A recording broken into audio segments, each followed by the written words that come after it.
네. 자, 이번 시간에는 여러분 어제 앞 시간에 이어서 부가가치세 가산세 더 살펴보도록 하겠습니다. 자, 부가가치세 가산세 부분에서 출제되는 부분은 주로 세금계산서 쪽에서 출제가 많이 되는데요. 다시 한번 말씀드리면 세금계산서 지연발급 공급 시기가 속하는 과세기간의 확정신고 기한까지 세금계산서를 발급하지 않으면 지연발급이 돼서 공급가액의 1% 미발급 확정신고 기한까지 발급하지 아니한 경우, 여기는 확정신고 기한까지 발급한 경우 2%라고 했죠. 이거 중요하다고 말씀드렸고, 그러면 세금계산서의 정상적인 발급 시기는 지연 발급이 아니려면 언제까지 발급을 하는 것이냐 하면 다음 달 10일까지 발급하면 지연 발급이 아닌 정상 발급이 되는 것입니다. 원칙은 공급 시기에 발급하는 것이 원칙이지만 다음 달 10일까지만 발급하면 지연 발급은 아니고, 과세기간 확정신고 기한까지 발급하면 지연 발급이고, 발급하지 못하면 미발급이다. 1%, 2%. 그 다음에 이제 전자세금계산서에 관해서 많이 나오니까요. 전자세금계산서는 0.3%, 0.5% 이게 많이 나온다는 것이죠. 그래서 전자세금계산서에 그 전송 의무가 있는데 원칙은 언제예요? 다음 날까지. 그렇죠? 다음 날까지 전송하면 정상입니다. 그런데 다음 날까지 전송하지 못해 가지고 역시 확정 신고 기한까지 전송을 했다면 지연 전송. 확정 신고 기한까지 전송을 하지 아니했다면 미전송. 그래서 여기 미전송 0.5% 공급가액에, 지연전송 0.3%. 이쪽에서 시험을 많이 내더라 하는 얘기입니다. 자, 그 다음 페이지에 이제 신고 관련 가산세를 보시면은요, 무신고 가산세와 과소신고 또는 초과 환급 신고 가산세가 있습니다. 무신고라 하는 것은 신고를 아예 누락시킨 경우예요.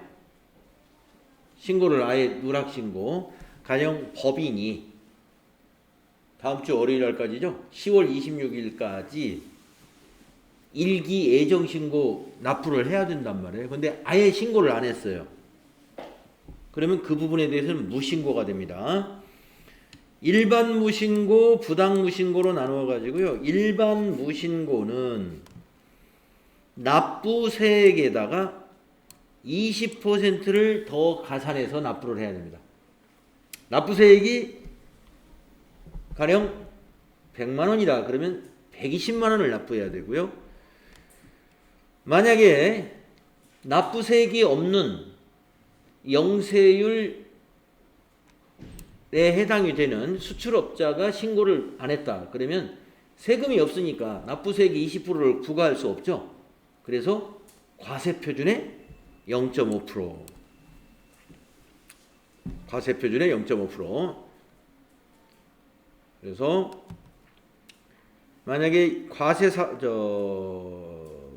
국내 매출도 있고 해외 수출도 있다 그러면 그걸 다 빼먹었어요. 그러면 국내 매출은 납부세액이 20%, 해외 수출분은 과세표준의 0.5%를 가산세로 부과한다. 대부분 다 일반 무신고에 해당이 되고요. 아차에서 놓쳤을 때. 부당 무신고. 이거는 탈세를 의도적으로 하기 위해서 무신고한 것이라고 보는 거예요. 그러면 이제 따블이 됩니다. 납부세액의 40%가 되고요. 수출품은 어차피 세금은 없어요. 그래서 똑같이 일반 무신고하고 똑같이 과세표준의 0.5%. 자, 이제 과소신고는 뭐냐? 신고를 하긴 했는데 누락시킨 것이 여기에 해당돼요. 이게 대부분이에요. 신고 자체를 안 한 기업은 거의 없습니다. 그런데 신고를 하긴 했는데 누락시켰어요. 이게 과소신고입니다. 그러면 과소신고 납부세액의 10%, 무신고보다 가산세율이 절반으로 떨어지죠. 자, 영세율의 경우는 똑같아요. 과세표준의 0.5% 마찬가지입니다. 부당무신고는 역시 40%.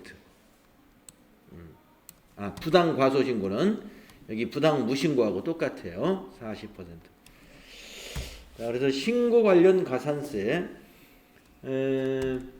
과소신고 가산세가 이제 TAT 2급에서는 이론으로는 나오지만 실무 문제로는 안 나오는데 TAT 1급에서는 실무 문제로 많이 나옵니다. 가산세. 많이 나오는 게 아니라 기본적으로 나와요. 그럴 때 과소신고나 무신고 가산세 꼭 출제를 하더라고요. TAT 1급에서. 자, 그 다음에 과소신고나 무신고를 하게 되면은 덧붙여서 납부 불성실 과산세가 또 붙습니다. 납부 불성실은 뭐냐? 납부를 제때 하지 않음으로써인데 이거는 무신고나 과소신고한 그 자체에 대해서 가산세를 내는 거고요. 이거는 그러면 나중에 언제 신고해서 냈느냐, 그 기간이 길어질수록 납부 불성실 가산세가 더 커집니다. 왜냐하면 여긴 기간이 적용이 돼요. 기간이. 그래서 미달한 납부세액, 그러니까 이렇게 과소신고한 세액이 있을 거 아니에요. 미납부한 거라든가 미달한 납부세액에다가 곱하기 기간 곱하기 만분의 2.5, 이게 이자를 적용하는 거예요. 만분의 2.5. 그래서 미납부한 세액을 곱하기 기간, 이건 일수를 말합니다. 며칠. 며칠. 그래가지고 곱하기 2.5 나누기 만 하면은 요게 기간이 경과될수록 뭐예요? 가산세가 높아지죠. 그래서 납부 불성실 가산세, 과소신고나 미신고가 발생하면 납부 불성실 가산세는 자동으로 붙어요.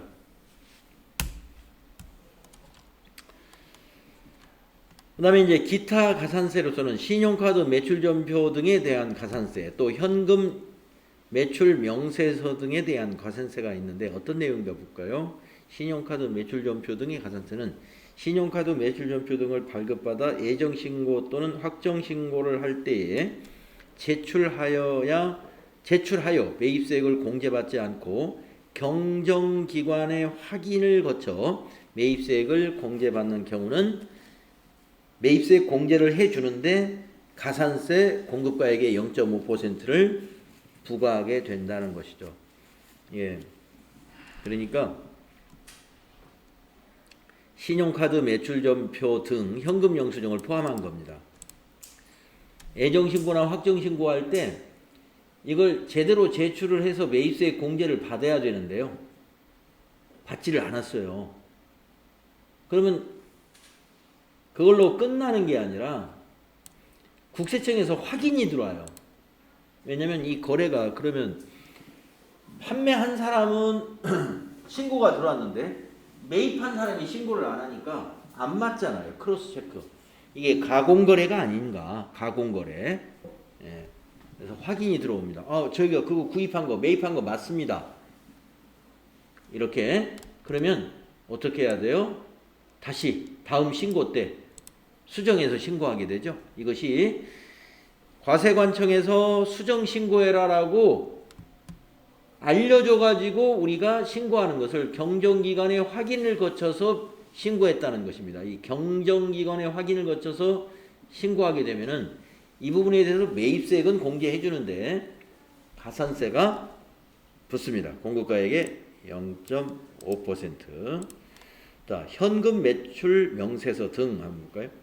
현금 매출 명세서 또는 부동산 임대 공급가액 명세서를 제출하지 아니하거나 제출한 수익 금액이 사실과 다른 경우 수익 금액의 1%를 가산세로 부과하는데, 이 주 1에 보시면 미제출 수익 금액 또는 부실기재 수익 금액을 여기서 수익 금액이라고 한다는 것이죠. 자, 기타 가산세 시험에는 안 나와요. 이런. 그래서 가산세 종류가 굉장히 많습니다만 여러분들 기억해야 될 것은 세금계산서 지연발급, 미발급 1%, 2%죠. 공급가액에. 그거 하고 전자세금계산서 지연전송, 미전송 0.3%, 0.5%죠. 그것만 좀 기억하시면 좋겠습니다. 우리 TAT 2급에서는 이론으로 그 부분이 많이 출제가 된다. 자, 이제 7절 간이과세자. 이제 부가가치세 이론의 마지막 부분이 간이과세자입니다.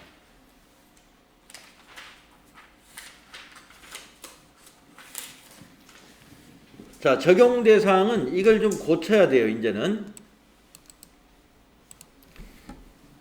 8천만 원으로 8천만 원에 미달하는 개인 사업자로 수정을 해 주시고요. 자, 적용 대상 간이 사업자의 법이 적용 대상은 직전 연도의 재화와 용역의 공급 대가의 합계액이 8천만 원에 미달하는 개인 사업자를 간이 과세자라고 합니다. 자, 그러면 무조건 8천만 원에 다 적용을 해서 적용하느냐? 적용 배제가 있어요. 공급 대가가 8천만 원에 미달하지만 이러한 업종은 그럼에도 불구하고 간이과세자가 될 수 없다 이겁니다. 다음의 업종을 영위하는 사업자는 간이과세자로 분류하지 아니한다. 예. 광업, 제조업.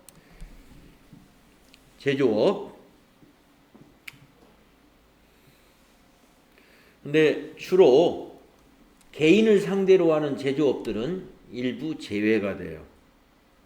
최종 소비자에게 직접 재화를 공급하는 사업으로서 기획재정부령에서 정하는 것은 제외한다. 그러니까 우리가 여기서 제외라는 것은, 여기서 말하는 제조업이라는 것은 좀 규모를 갖춘 제조업은 안 된다. 간이과세자가 될 수 없다는 것입니다. 최종 소비자라는 건 개인을 말하는 거죠. 개인 상대의 제조업, 그런 제조업도 있습니다. 개인에게 파는 제조업들. 그 다음에 도매업은 간이과세자 배제 업종이에요. 소매업을 겸용하는 경우를 포함하되 재생용 재료수집 및 판매업을 제외한다. 부동산 매매업도 간이과세자 될 수 없습니다. 개별 소비세에 따르는 유흥장소 간이과세자 될 수 없고요. 유흥사업자, 부동산 임대업으로서 기획재정부령에서 정하는 임대사업자, 좀 규모가 있는 임대사업자예요. 전문 서비스업, 간이과세자 될 수 없고요.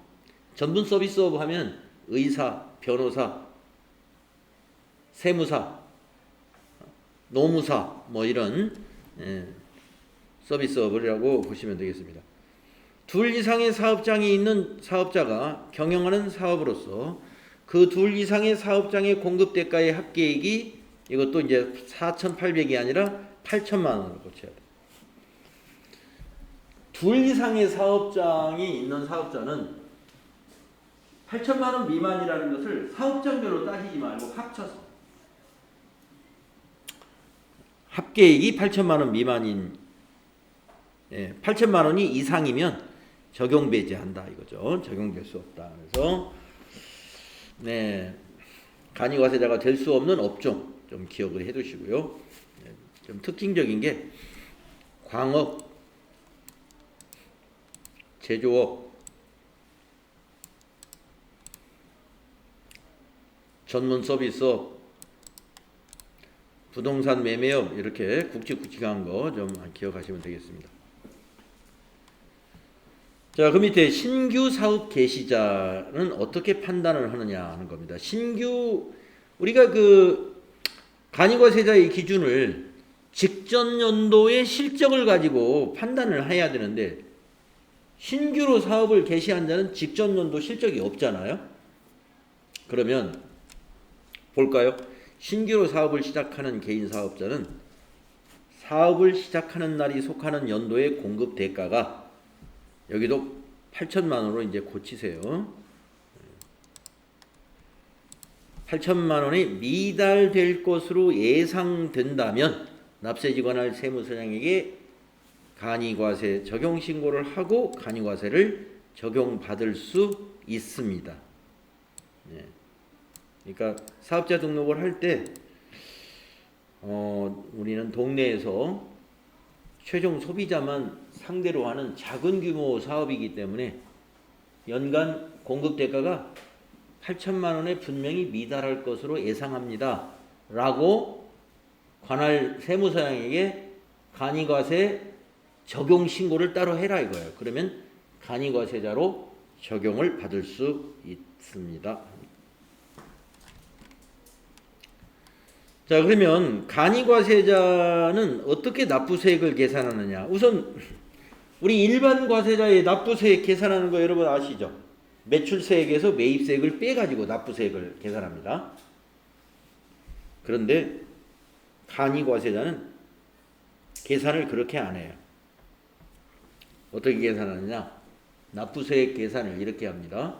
과세표준에다가 이 간이과세자의 과세표준은 공급가액이 아니에요. 예, 여기 밑에 나오네.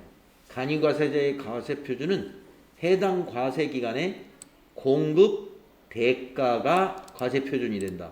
과세표준부터 다르죠. 일반 과세자는 공급가액이 과세표준인데 간이과세자는 공급 대가. 공급 대가를 과세표준이라고 그래요. 거기다가 업종별 부가가치율을 곱합니다. 업종별로 부가가치율이 있어요. 예. 그걸 곱해서 부가가치에 대해서 과세를 하니까 이렇게 하면 자기가 그 사업자가 발생시킨 부가가치 금액이 나오죠. 거기에다가 10% 이렇게 과세합니다. 그래서 납부세액이 이렇게 결정이 되면은 최종 납부세액은 여기서 계산한 납부세액에다가 재고를 더해요. 그러니까 간이과세자는 재고도 전부 판매한 걸로 봐요. 재고 인정을 안 한다는 겁니다. 그게 재고 납부세액이에요. 재고를 판매로 인정해요.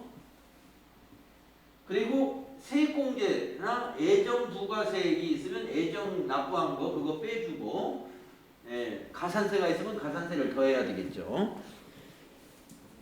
그래서 납부세액에다가 재고를 더해서 납부한다는 거, 세액공제에 해당이 되면 빼주고, 애정부가세액이 있으면 애정 때 납부한 세액은 빼준다는 것이죠. 당연하겠죠. 최종 납부세액은. 그리고 가산세에 해당되는 것이 있으면 가산세는 더해야 되겠죠. 자, 그러면 업종별 부가가치율 궁금하죠? 다음 페이지에. 네, 간이과세자의 업종별 부가가치율은 우선 제조업을 한번 볼까요? 제조업. 네. 제조업은 20%. 그러니까 매출액이 연간 매출액이 가령 우리가 8천만 원까지니까 한 5천만 원이라고 가정을 해볼까요? 5천만 원인 간이과세자는 부가가치율이 20%니까 5천만 원의 20%, 1천만 원이 부가가치 금액이 돼요. 1천만 원 곱하기 10%, 부가가치세가 100만 원이다 이겁니다. 그렇게 계산하는 거예요. 자, 나는 소매업에 해당이 된다. 가령 소매업이면 부가가치율이 10%예요. 소매업을 해가지고 1년간 5천만 원의 매출을 올렸어요. 과세표준이 그러면 5천만 원이죠. 5천만 원 곱하기 부가가치율 10%. 그러면 500만 원이 부가가치예요. 그 500만 원의 10%. 납부세액은 50만 원이 된다. 이해가시죠? 그래서 간이과세자의 납부세액 계산은 일반 과세자의 계산 방법하고 다릅니다.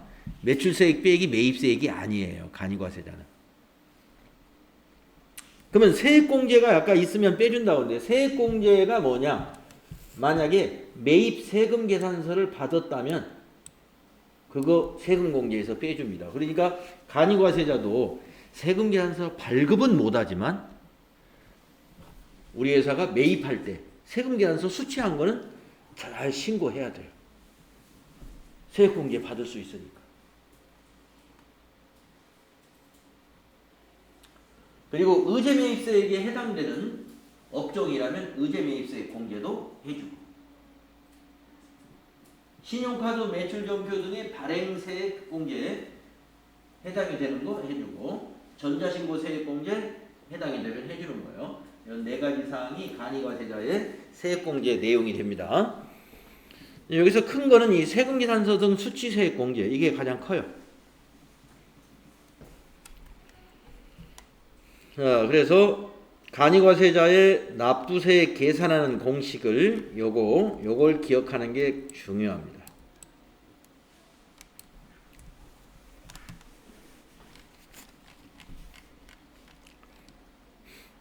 자, 그러면 간이과세자는 애정신고와 납부는 애정신고는 하지 않아요.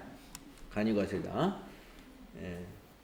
그러니까 원칙은 고지납부예요. 자, 여러분 간이과세자의 과세기간은 1기와 2기가 있는 것이 아니라 그냥 과세기간이 간이과세자의 과세기간은 구분이 없죠. 1기, 2기에 구분 없이 매년 1월 1일부터 12월 31일입니다. 그죠? 그러면 애정 납부는 언제 할까요? 이거 절반 딱 끊어서 6월 30일까지의 기간을 납부는 7월 25일까지 납부하면 돼요. 7월 25일까지. 그러면 이 6개월치를 관할 세무서장이 고지서를 보냅니다. 직전 연도에 과세기간에 납부한 세액을 근거로 해서 직전 연도 과세기간에 납부세액의 절반에 해당되는 금액을 예상해가지고 고지서를 보내요. 그러면 은행에다가 납부만 해주면 됩니다. 기한은 예정 부과기간이 끝난 후 25일이니까 그 날짜가 바로 7월 25일인 거예요. 7월 25일. 자, 이 간이과세자도 신고해서 납부할 수 있어요. 예정신고 때 7월 25일 날 신고해서 납부할 수 있는데 그 기준은 일반 과세자 때도 이 기준이 있었죠. 직전 과세기간의 공급대가의 합계액 또는 납부세액의 3분의 1에 미달해요. 절반만 고지를 했는데 절반이 안 되고 3분의 1도 안 된다 이거예요. 3분의 1. 그러면 세금을 너무 많이 내게 되겠죠. 그러니까 그때는 우리가 실적이 이렇게 적었다라는 걸 신고해가지고 납부하면 신고한 금액만 납부하면 돼요. 그래서 간이과세자도 고지납부 또는 신고납부 가능하다. 자, 그런데 확정신고 때는 어떻게 돼요? 무조건 신고납부해야 돼요. 확정신고는 1월 달에 그러니까 세무서에서 고지서 안 옵니다. 스스로 신고해야 돼요. 확정신고는. 간이과세자는 과세기간의 과세표준과 납부세액을 그 과세기간이 끝난 후 25일 그러니까 1월 25일입니다. 요 25일은 확정신고의 과세기간 끝난 후에 25일이라는 것은 다음에 1월 25일을 말하는 것이죠. 폐업하는 경우는 폐업일이 속하는 달에 다음 달 25일이고 간이과세자도. 그래서 과세기간이 끝난 후 25일 이내에 납세지 관할 세무서장에게 확정 신고를 하고, 신고도 하고 납부도 해야 된다. 이게 확정 신고 납부입니다. 간이과세자도 애정 납부를 해야 된다는 거 기억을 하시고요. 확정 신고는 누구나 다 한다.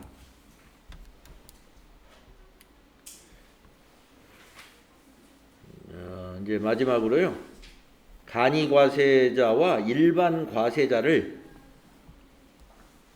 비교하는 표가 있어요. 한번 비교를 해 봅시다.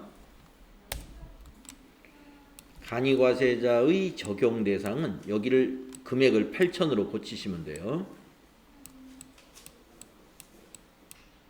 8,000만 원. 직전 연도 공급 대가가 8,000만 원 미만인 개인 사업자가 간이과세자고, 일반 과세자는 간이과세자 이외의 과세사업자는 다 일반 과세자인 것이죠. 이 간이과세자, 간이과세자, 일반 과세자를 합치면 이게 과세사업자예요.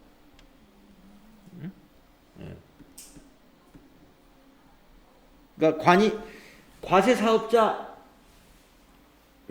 과세사업자는 간이과세자와 일반 과세자가 있는 것이죠.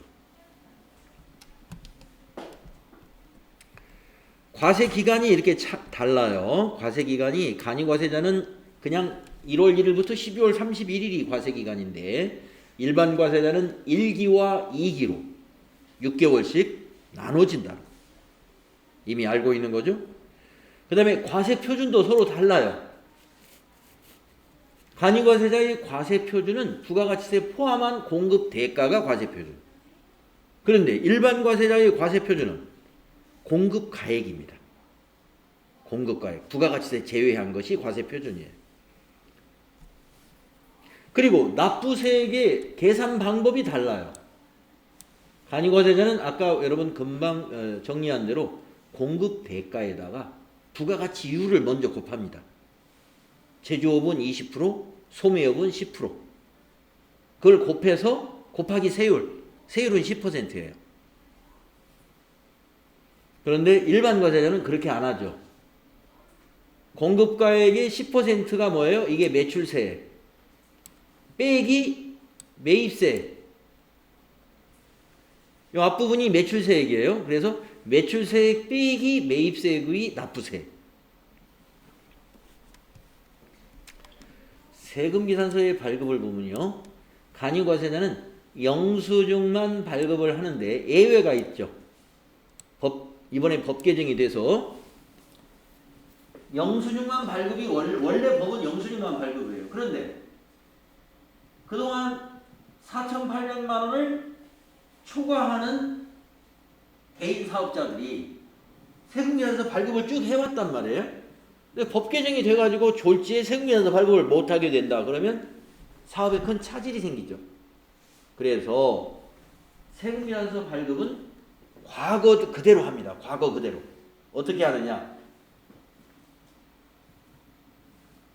4,800 미만인 개인 사업자는 영수증만 발급해요. 세금계산서 발급 지금도 못합니다.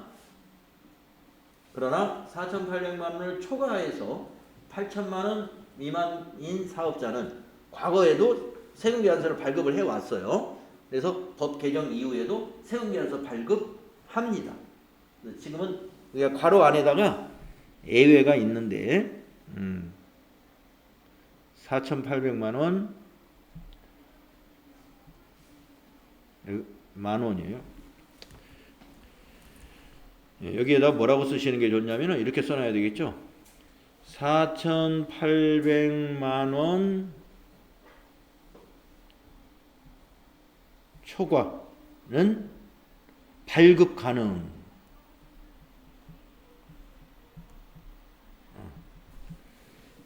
이렇게 적어 놓으시면 돼요.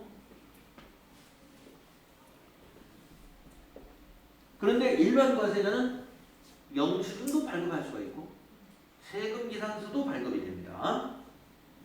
일반 과세자는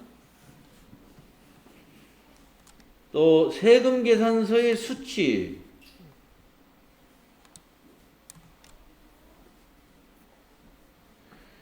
이 세금 계산서 수치분에 대해서 간이과세자는 납부할 세액에서 그 세금 계산서 수치한 매입세액을 납부세액에서 공제를 해줘요. 이 매입세액 곱하기 부가가치율만큼. 그러니까 어떻게 공제를 해주냐면 매입세액 전부를 아니고 매입세액에다가 부가가치율을 곱해서 공제를 해줘요. 부가가치율. 아까 제조업이면 만약에 매입세액이 만약 100만 원짜리 매입세액이 한 건이 있어요. 100만 원짜리 매입세액.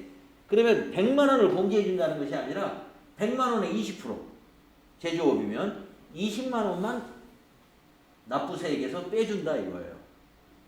부가가치율만큼만 빼줘요. 그런데 일반 과세자는 어떻습니까? 부가가치율 적용 안 하죠? 매입세액 전부를 빼줍니다. 여기 보시죠. 네, 매입세액 전부를 빼주죠. 일반 과세자는 매입세액 전부를 빼주고 간이과세자는 매입세액에 곱하기 부가가치율, 업종에 따른 부가가치율만큼을 납부세액에서 공제한다. 많이 다르다는 거죠. 또 대손세액 공제라는 제도가 간이과세자는 받을 수가 없어요. 간이과세자에게는 대손세액 공제라는 게 없어요. 그러나 일반 과세자에게는 적용이 됩니다. 대손세액 공제는 우리가 확정신고 때 한다고 그랬죠? 확정신고 때 대손세액 공제를 신청할 수 있다고 그랬죠?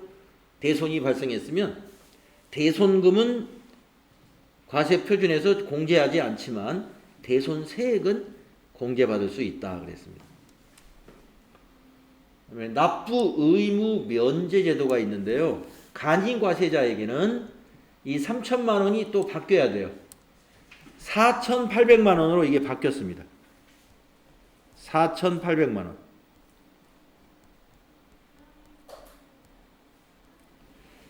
자, 간이과세자는요. 공급 대가가 1년 동안 4,800만 원 미만이면 아예 세금을 아예 안 냅니다. 신고는 해야 돼요. 그래야 4,800만 원 미만인가 아닌가를 세무서에서 확인할 수가 있죠.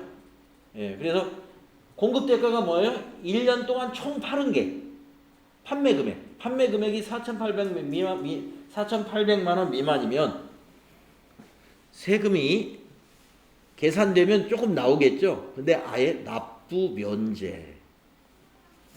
영세 사업자예요. 아주 영세한 사업자. 부가가치세를 아예 면제시켜주고 일반 과세자는 납부 면제라는 제도가 없습니다. 납부 면제는 간이과세자에게만 적용이 된다. 연간 매출액이 4,800만 원 미만인 경우에. 그 다음에 포기제도가 있어요. 간이과세 포기제도. 그러나 일반 과세자는 일반 과세 포기를 할 수 없습니다. 간이과세자에게만 포기를 신청할 수 있어요. 간이과세자는.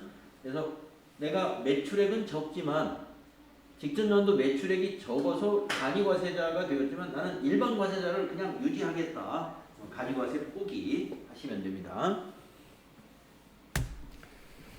자, 그래서 간이과세자인 그 과세사업자와 일반 과세자인 과세사업자의 차이점을 이 표가 잘 정리했으니까요. 예, 이 표를 잘 정리해 두시면 좋겠습니다. 자, 이렇게 해서 우리가 부가가치세 이론이 여기까지입니다. 네, 다 끝났어요. 남은 이론은 소득세 이론만 남겨두고 있고요. 뒤에 이제 우리 부가가치세 그 실전 문제를 좀 풀고서 소득세 이론으로 넘어가면 되겠습니다.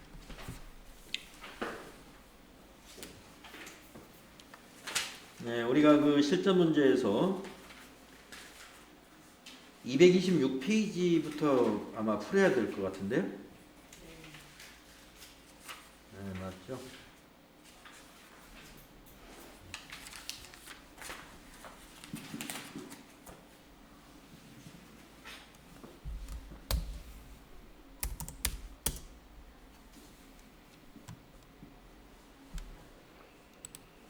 자, 우리가 그동안 이제 쭉 그 부가가치세 이론을 정리했는데 한번 실전 문제를 풀어보면서 복습을 하는 시간을 갖겠습니다. 자, 과세표준. 우리가 여기서는 일반 과세자의 과세표준을 말하는 거예요. 간이과세자의 과세표준은 간이과세자 부분에서 따로 별도로 얘기를 해야 되니까 그냥 아무 말 없이 과세표준 하면은 일반 과세자의 과세표준이다. 이렇게 받아들이고 문제를 보겠습니다. 다음 중 부가가치세의 과세표준에 포함되는 것. 자, 여러분 그때 어떤 표가 하나 있었어요. 포함되는 건 왼쪽, 포함되지 않는 건 오른쪽에 해가지고 여러분 포함되는 거는 이자 또 대가의 일부로 받는 것들이 다 포함되는 것이다. 그리고 또 한 가지는 우리가 매출할 때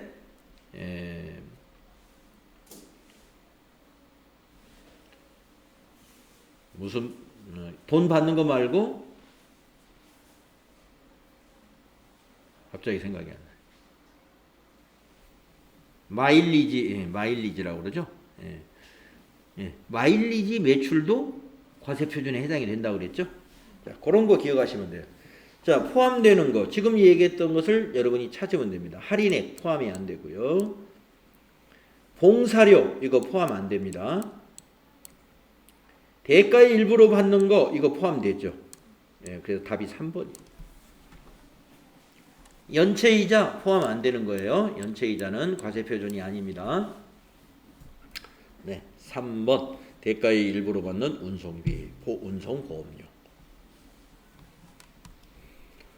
자, 그 다음에 2번도 비슷한 문제입니다. 과세표준에 대한 설명으로 옳지 않은 것. 자, 1번 볼까요? 폐업하는 경우 폐업 시 남아있는 재화의 시가를 과세표준으로 한다. 맞아요. 시가가 과세표준입니다. 2번 용역의 공급에 대하여 사업자가 특수관계인에게 시가보다 낮은 대가를 받고 제공하는 경우 자기가 공급한 용역의 시가를 공급가액으로 본다.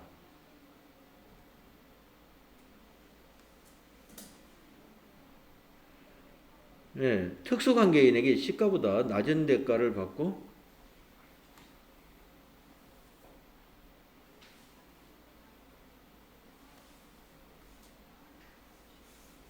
네, 맞는 거예요.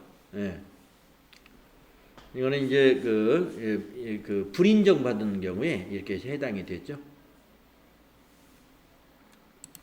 다음에 3번 할부 판매 및 장기 할부 판매의 경우에는 공급한 재화의 총가액을 과세표준으로 한다.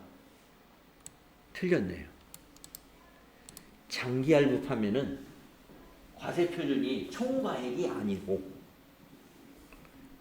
대가의 각 부분을 받기로 한 금액. 그러니까 총가액이 아니고 장기 할부 판매는 과세표준이 만약에 5회에 걸쳐서 받기로 했다면 각 부문으로 나누어집니다. 대가의 각 부문이 과세표준이 돼요.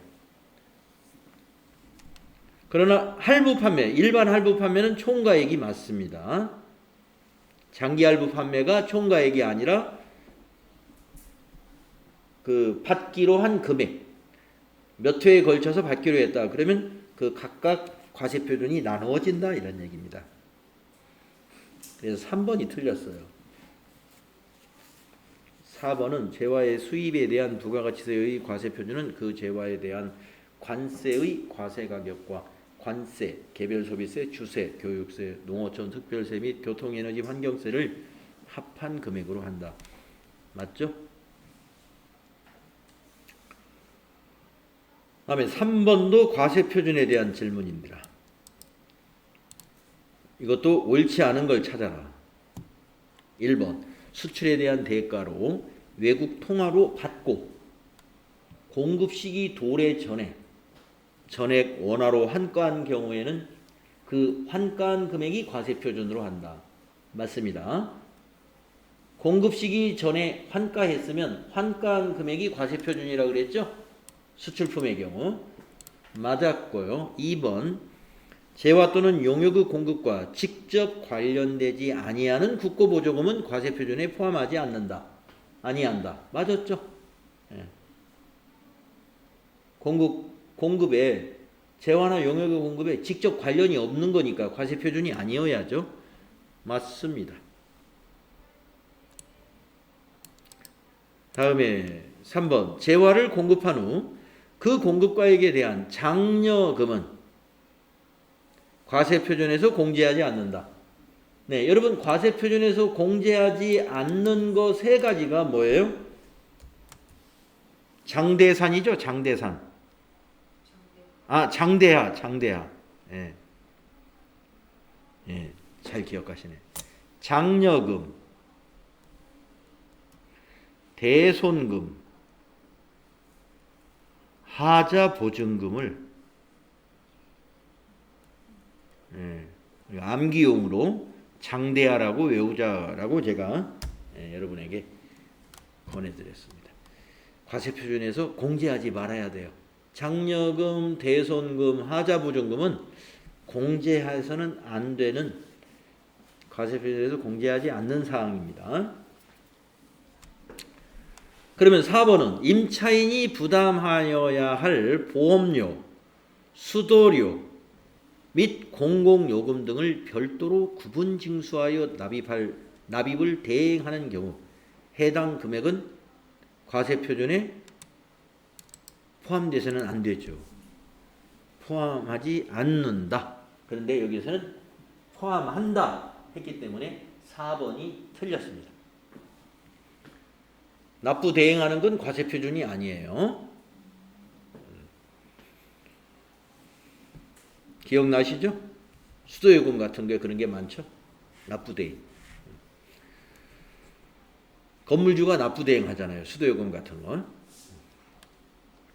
다음에 4번. 부가가치세 과세표준에 포함하는 항목은 어느 것인가? 이번에는 포함하는 것을 물어봤습니다. 1번 공급에 대한 대가의 지급이 지체되었음을 이유로 받는 연체이자는 과세표준에 포함되지 않습니다. 장기 할부 판매의 경우 이자는 포함합니다. 이자는 포함한다고 그랬어요. 연체이자 말고 그냥 일반 이자. 답이 2번이네요. 매출 할인 포함시키면 안 되죠. 빼야 되죠. 매출 할인. 공급받는 자에게 도달하기 전에 멸실한 재화 이것도 포함하면 안 되죠. 빼야죠. 그래서 2번 포함하는 건 이자. 다음 5번으로 가볼까요? 부가가치세 과세표준에 대한 설명이다. 가장 타당하지 않은 거 한번 보세요. 1번 사업자가 용기의 회수를 보장받기 위하여 받는 보증금 공급가액에 포함하지 아니한다. 그렇죠? 우리가 용기 회수하는 용기는 공급가액에서 빼야 된다고 그랬죠. 포함하지 않습니다. 그다음에 2번 사업자가 용역을 공급받는 자에게 지급하는 장려금은 과세표준에서 공제하지 않는다. 예, 아까 과세표준에서 공제하지 않는 항목 3개가 있어요. 장려금, 대손금, 하자보증금. 2번 맞았습니다. 다음 3번 대가의 일부로 받은 운송보험료와 산재보험료는 과세표준에 포함하지 아니한다. 틀렸습니다. 대가의 일부로 받는 거라면 과세표준이라고 그랬어요. 그래서 타당하지 않은 것이니까 3번이 답이 되겠고요. 이렇게 답을 찾을 수 있으면 여러분이 부가가치세의 지식이 있는 겁니다. 이렇게. 그 다음에 4번은 완성도 기준 지급 조건부로 용역을 공급하는 경우 계약에 따라 받기로 한 대가의 각 부분을 과세표준으로 한다. 그러니까 이게 장기할부 판매하고 같아요. 장기할부 판매도 완성도 기준 지급 조건부하고 과세표준의 정의가 똑같아요. 예. 그래서 각 부분은 받기로 한 계약에 따라 받기로 한 대가의 각 부분이 과세표준이 돼요. 근데 아까 어떤 문제에서 총가액이라고 했기 때문에 거기서 틀렸던 거죠. 예. 장기할부 판매가 총가액이 과세표준이다. 그래서 아까 3번이 틀렸던 거예요. 저기 2번 문제에서. 네, 그러면은 우리 지금 문제 좀 많이 남았죠. 그러면 10분간 쉬었다가 다음 시간에 6번부터 같이 풀어보도록 하겠습니다.